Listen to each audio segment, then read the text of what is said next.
Greetings fellow sages and welcome to the channel. I am the D20sage and in this video we'll be discussing the Duergar. So I'll be going through books, supplements, and magazine articles to try to bring you a well-rounded version of this race.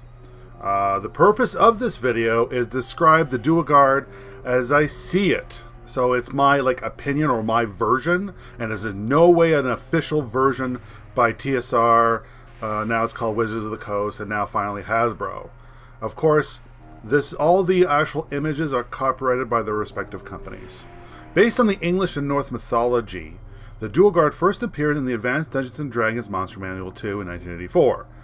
And it was expanded upon so you could actually play as a player race in the Unearthed Arcana in 85, and also in the Complete Book of Dwarves.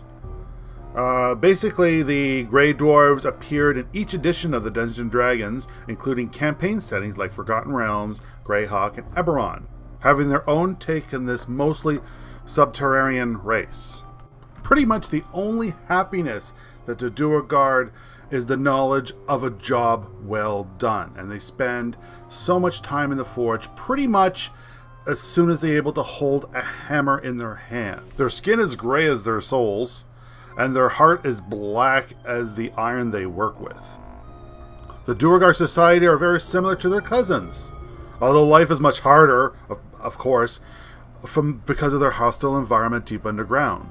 So the average height of a Grey Dwarf is around 4.5 feet, and completely bald, including women, and have deep black eyes. With these eyes come the uncanny ability to hunt in the Underdark, especially when it comes to their light-loving cousins. Because of their god-gifting eyesight, darkness for Duergars is like a cloudy day for day-loving dwellers. Any adventurers with normal torches, or any other magical or otherwise, will shine like a lighthouse on a stormy night. However, when facing the Duergar, it's good to carry daylight spells, for they also suffer the same light sensitivity as all dwellers of the Underdark. And all versions of the Duergar society seems to revolve the worship of their grim god, Duergar.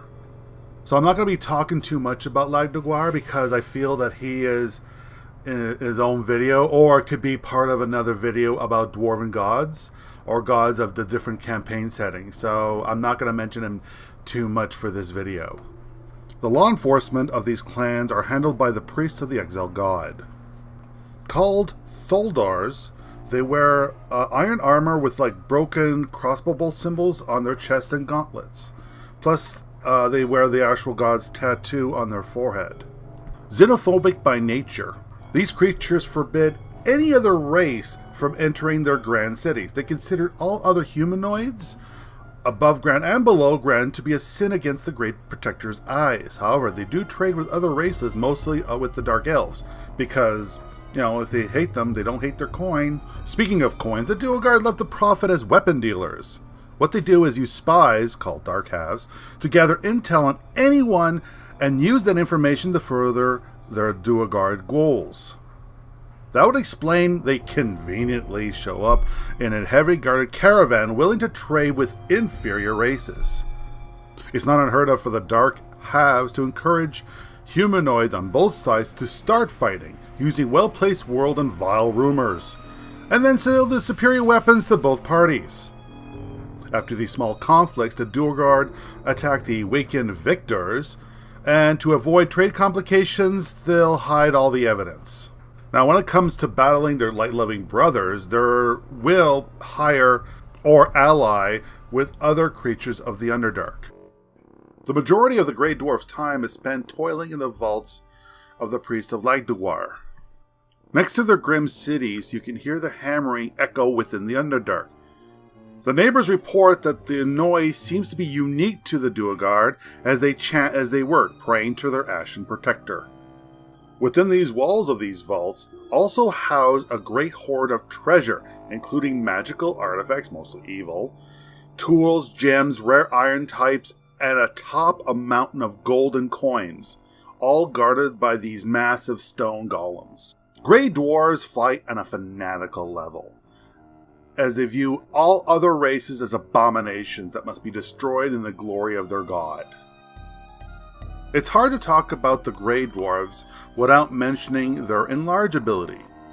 Whether you call it power growth, expansion, or Duergar magic, the ability to grow in size and strength is unique within the dwarven races. Also, they have invisibility and immunity to poison, plus master and stealth makes this a very deadly foe.